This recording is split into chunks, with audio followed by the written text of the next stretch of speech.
sự luôn bao có cụ ơi ý nô tư do tiền chỉ sự tao hoa cha hoa nâng ngõ vô lìa chỉ tăng công lòng chỉ lu bao ư nó tia gió hay tia ư chẳng chỉ tao chỉ yu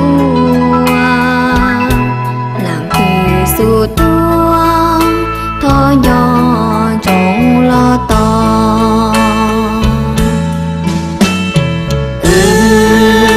cho lu hao cha tê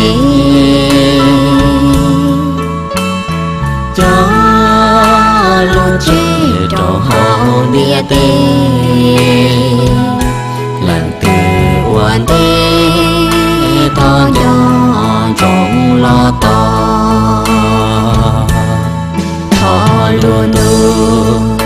lu tê pa hoa bỏ thơ làng xa dạy mù trao lăng y khó lá thọ co y tua giòn rộng si to nông nào họ luôn tua bắt được đồ gì để sạch cái nông nào là không sát tệ xảy ra họ để nó tạm theo ý chí tàu đi nông tua mà tôi hay họ tua cái nào họ cõi họ tua ta sửa tôi nên tôi quan tâm quan tâm trong tất cả là tàu tôi nó tất cả nên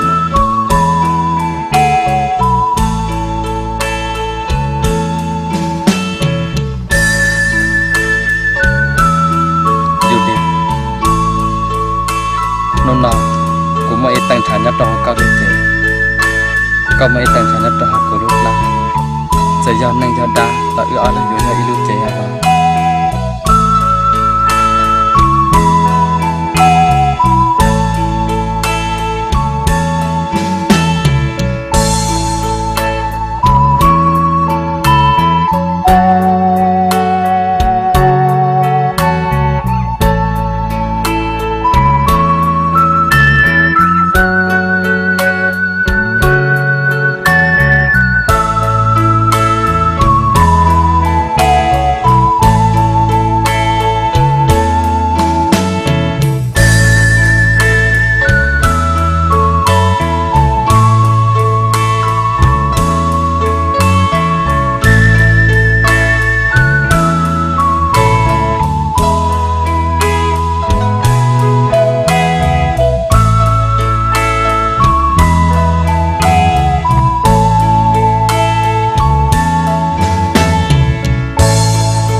tao lo hoa kế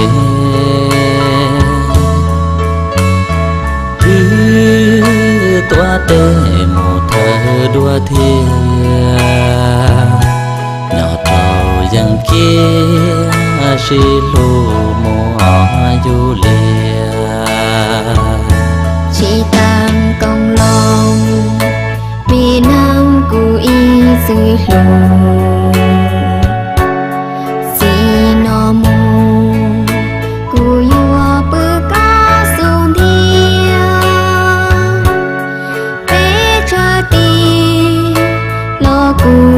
chỉ dạy con chỉ nó mù dù chỉ tao chỉ đủ có kia cô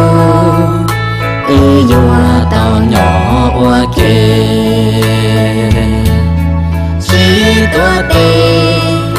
mù nhỏ tròn